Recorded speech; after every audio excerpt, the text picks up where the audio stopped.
Who you surround yourself with matters. Remember that, especially moving forward, okay? Surround yourself with the right people, with the right community, and it will elevate you and your gifts, your talents, your calling, the fire that God has placed within you. I was brought to this memory. My son recently won MVP for his soccer team. And this is a new soccer team. Like, this is his first year with this team.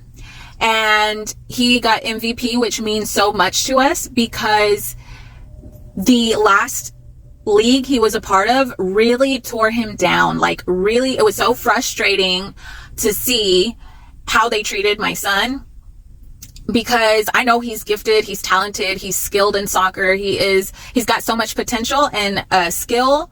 And so we really are looking for someone to really help just grow that. Well, the last team he was on, the coaches were jealous of him. The coaches had their kids on the team, and they were always being like favoritism with their kids. And, you know, I always tell my kids, hey, like, I know y'all are in sports, but I'm gonna totally, like, if y'all are not doing it, if y'all suck, like, you're not going to get a lot of playing time, and that just is how it is. But, you know, my kids are very athletic and talented in their sports, and praise God.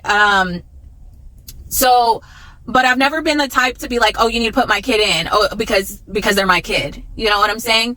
Like, this is about the team winning, and so we got to do what we got to do, you know? And if that means you have to sit out because you're not performing how you need to perform, you know, you're having an off day, then that just is what it is, right?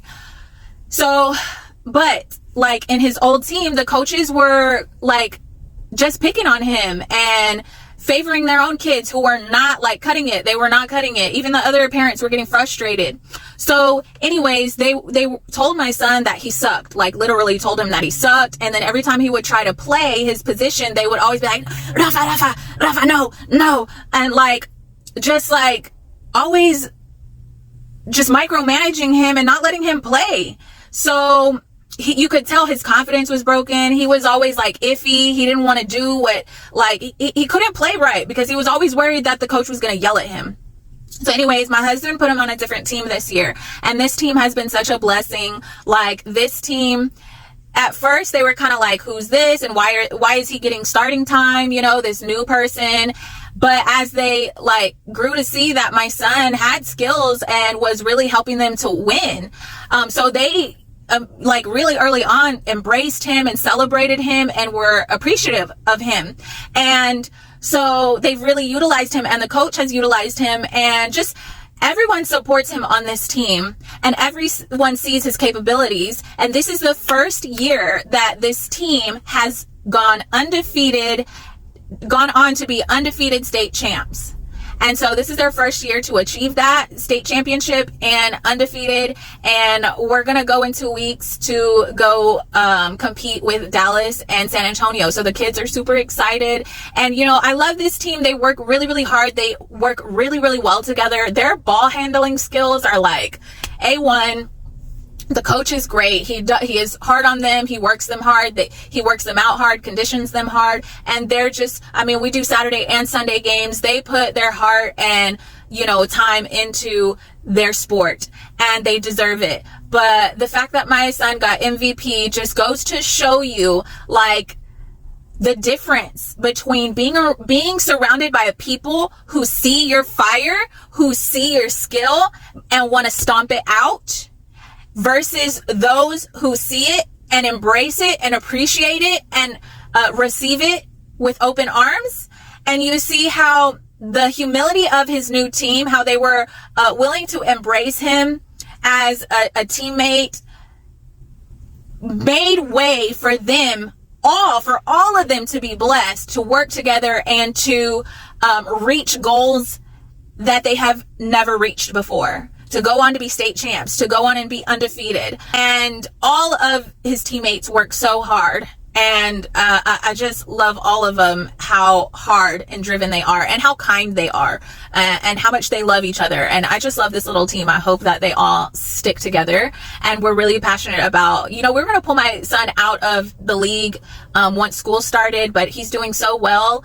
And the team, it like really relies on him being there as well. So like it's taking a sacrifice and a lot of work to keep him in a league, but we're staying committed to it. But this was brought back up, this little, story I'm telling y'all, because God is using it to just illustrate to us as his children to not settle for environments that restrict us, that try to dim our light, that try to sabotage us, that try to break our spirit, that try to put us down. And it's so important that we,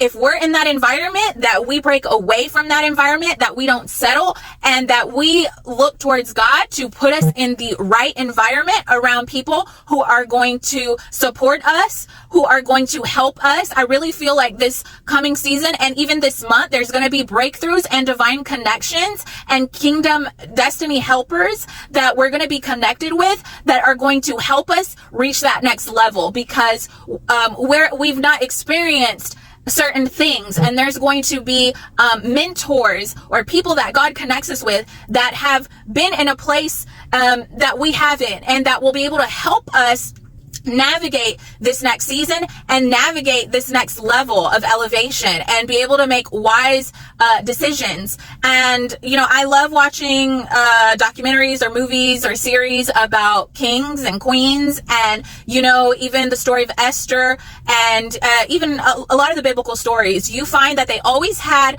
a prophet or a counselor, a mentor that would help them make wise decisions for the kingdom. So I really feel that there's so much wisdom and having the right people around you, having the right team around you.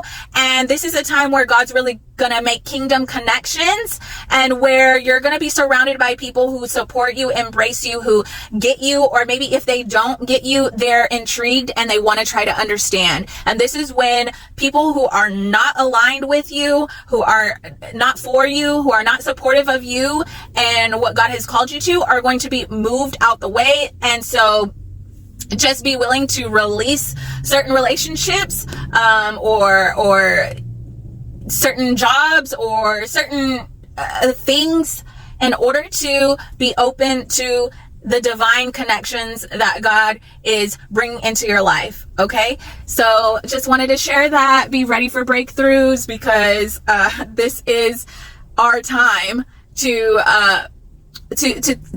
build the kingdom and to take over the mountains of influence in the earth.